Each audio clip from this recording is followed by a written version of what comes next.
ప్రాణాలతో చెలగాటం నిజామాబాద్ లో స్కానింగ్ సెంటర్ల నిర్వాహకం అనుమతులు లేని స్కానింగ్ సెంటర్లు బాధ్యత రాహిత్యంతో నడుస్తున్న వైద్య వ్యవస్థ నిబంధనలే లేవు ప్రజల ఆరోగ్యం గాల్లో స్కానింగ్ సెంటర్లపై నిఘా లేని ఆరోగ్య శాఖ ఎవరు బాధ్యత తీసుకుంటారు స్కానింగ్ పేరుతో వ్యాపారం కనీస సౌకర్యాలు లేకుండానే నడుస్తున్న కేంద్రాలు తక్షణమే చర్యలు తీసుకోండి స్కానింగ్ సెంటర్ల అవకతవకలపై ప్రజల గలం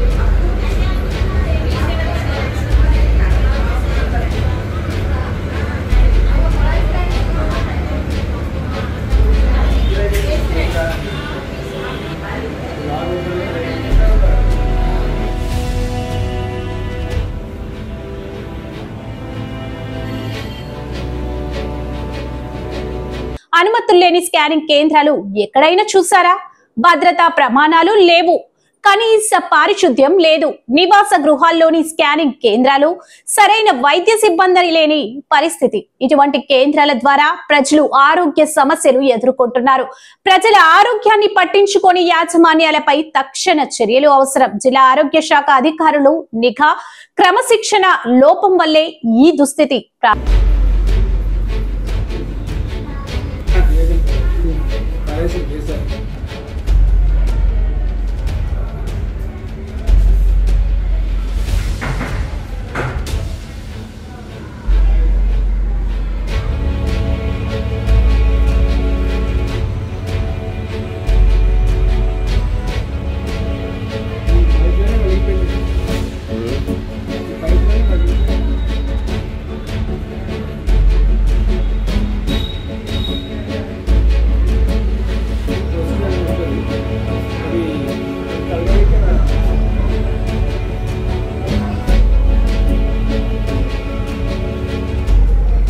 ప్రాణాలతో చెలగాటం నిజామాబాద్ జిల్లాలో స్కానింగ్ సెంటర్ల నిర్వాహకం అధికారుల నిర్లక్ష్యం నిజామాబాద్ జిల్లా కేంద్రంలో స్కానింగ్ సెంటర్లు సామాన్య ప్రజల ప్రాణాలతో చెలగాటమాడుతున్నారు దీనిని ఒక దందా రూపంలో మలుపుకొని అందిన కాడికి దండుకుంటున్నారు చాలా స్కానింగ్ సెంటర్లు కేవలం భవనం స్కానింగ్ యంత్రం పేరుతో నడుస్తున్నాయే తప్ప వాటికి అవసరమైన కనీస సౌకర్యాలను సమకూర్చడంలో విఫలమవుతున్నాయి ఒక స్కానింగ్ సెంటర్ కు తప్పనిసరిగా ఉండాల్సిన విశాలమైన గదులు గాలి వెలుతురు పారిశుద్ధ్య వాతావరణం ఇక్కడ కనిపించడం లేదు సాధారణంగా స్కానింగ్ సెంటర్లు అత్యంత శుభ్రంగా ఉండాలి సరైన వెంటిలేషన్ ఎయిర్ కండిషనింగ్ అత్యవసర వైద్య సేవలకు అవసరమైన కనీస వసతులను కలిగి ఉండాలి కానీ జిల్లా మరియు నగరంలోని చాలా స్కానింగ్ సెంటర్లలో కనీస సౌకర్యాలు కనిపించడం లేదు ఇంత జరుగుతున్నా సంబంధిత అధికారులు నిమ్మకు నీరెత్తినట్లు అడపాదడపాగా కొన్ని స్కానింగ్ సెంటర్లపై తనిఖీలను నిర్వహించి కేవలం పెనాల్టీ రూపంలో చర్యలను తీసుకుంటున్నారు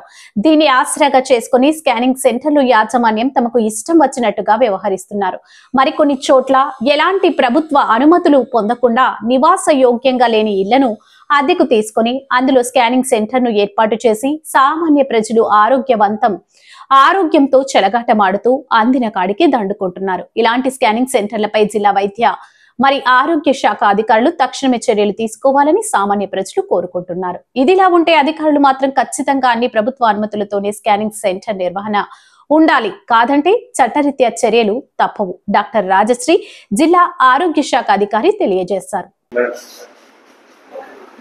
నమస్కారం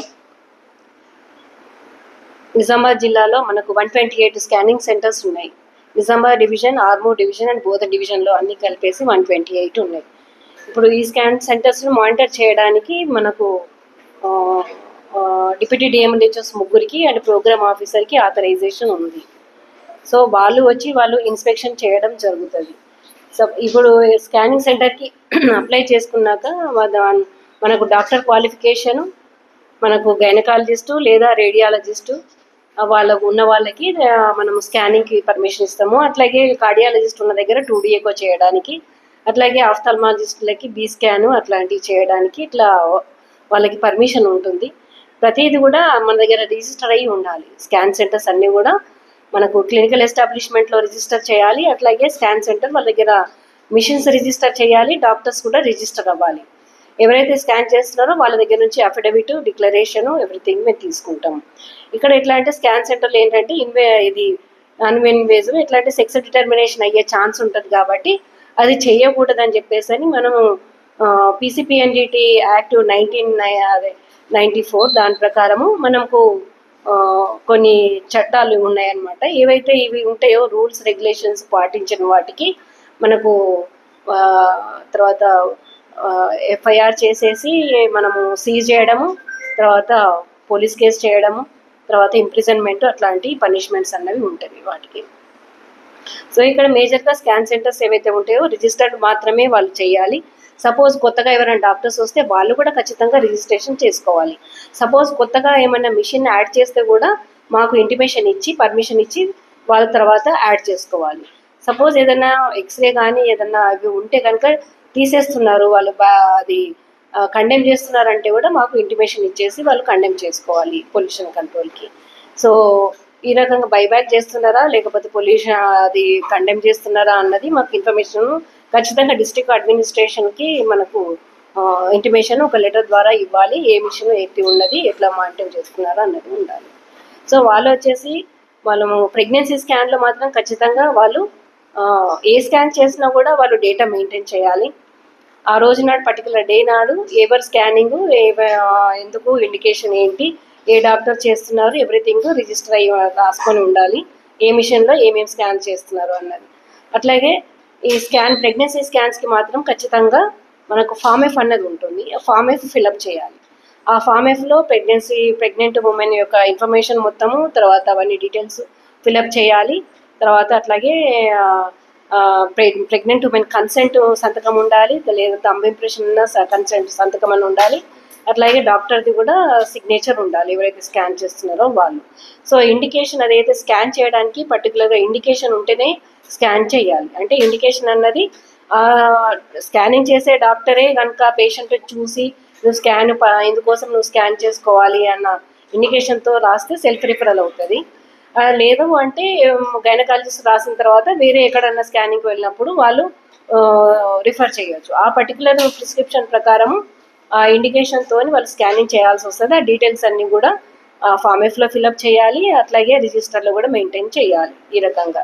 సో ఏవైతే స్కాన్స్ ఏమల్లా ఆన్లైన్లో కూడా form F online section D అన్నది అప్లోడ్ చేయాల్సి వస్తుంది. అది ఖచ్చితంగా చేయాలి.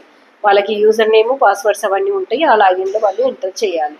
సో ఈ రకంగా ఇవన్నీ కూడా అవుతున్నాయా లేదా, ఎట్లా అంటే వాళ్ళకి అక్కడ వెయిటింగ్ హాల్లో sex determination will not be done అని ఒకటి డిస్ప్లే ఉండాలి. మేము ఇచ్చిన రిజిస్ట్రేషన్ సర్టిఫికేట్ డిస్ప్లే చేసి ఉండాలి. తర్వాత స్కానింగ్ సెంటర్లో ఎట్లాంటివి కూడా మనం వేరే అల్ట్రాసౌండ్, బెడ్ అట్లాంటి కాకుండా మిగతా ఏమి కూడా ఇది మెయింటైన్ చేయకూడదు వాళ్ళు.